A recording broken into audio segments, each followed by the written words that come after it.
Sa dinami-dami ng college graduates sa Pilipinas, sangkatutak din ang mga walang trabaho. Ayon sa Department of Labor and Employment, higit sa diploma, kinakailangan din ng diskarte, abilidad at tiyaga para magkaroon ng magandang karera. Balita natin ni Salima Refran. Kasama ka ba sa mahigit kalahating milyong estudyanteng graduate noong Marso? Kung oo ang sagot, ang susunod na tanong, may trabaho ka na ba? Sa dinami-rami ng mga graduate ng kolehiyo noong nakaraang taon, halos kalahating milyon sa mga ito ang walang trabaho ngayon. Ayon sa People Management Association of the Philippines, 4 sa 10 fresh graduates ang di natatanggap sa trabaho dahil kulang sa kritikal na pag-iisip, inisyatibo at communication skills. Kaya naman payo ng DOLE, para makakuha ng work experience, huwag nang maging susi pa sa trabaho. Ang importante is you are able to land your first job, for example, or even your second job into those types of job and gain your experience in that field. So hindi mo kailangang maging mapili kung ikaw ay new entrant sa labor market. Ang importante, you have the opportunity and you should be able to seize that opportunity and build your career.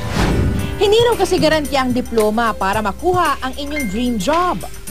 Ang problema, ayon sa isang resourcing manager, talamak daw sa Pilipinas ang degree inflation o ang pagbibigay ng premium sa mga may tinapos sa kurso dahil na rin sa kinalakhan nating kultura. If we're gonna look at it culturally, Filipinos really value education, and a symbol of valuing education is for someone in your family to have a degree.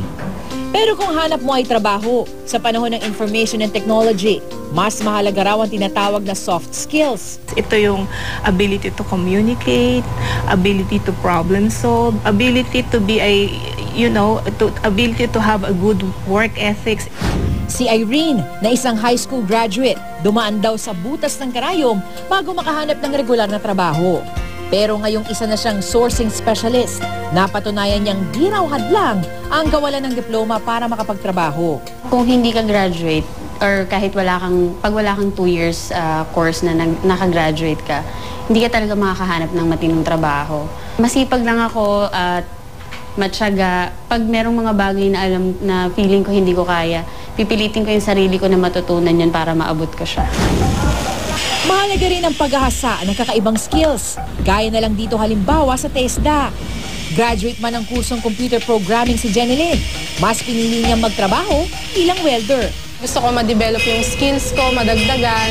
Kasi hindi naman porke college graduate ako, doon na lang ako mag-i-stop. Dapat continuous yung knowledge na malalaman ko, tsaka yung skills na madadagdag sa akin. Totoong mahalagang antas ng edukasyong tinapos sa pagkuha ng trabaho.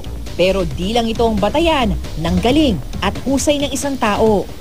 Higit sa mga diploma at medalya, mas mahalaga ang sipag, tiyaga at masidhing kagustuhan para matuto. Hindi naman siguro hadlang yung kahit hindi ka 4 years degree, hindi ka na makapagtrabaho. Nasa tao lang din po naman kasi yun. As long as may skills ka po na alam na kaya mong gawin yung trabaho mo. Salima Refran, GMA News.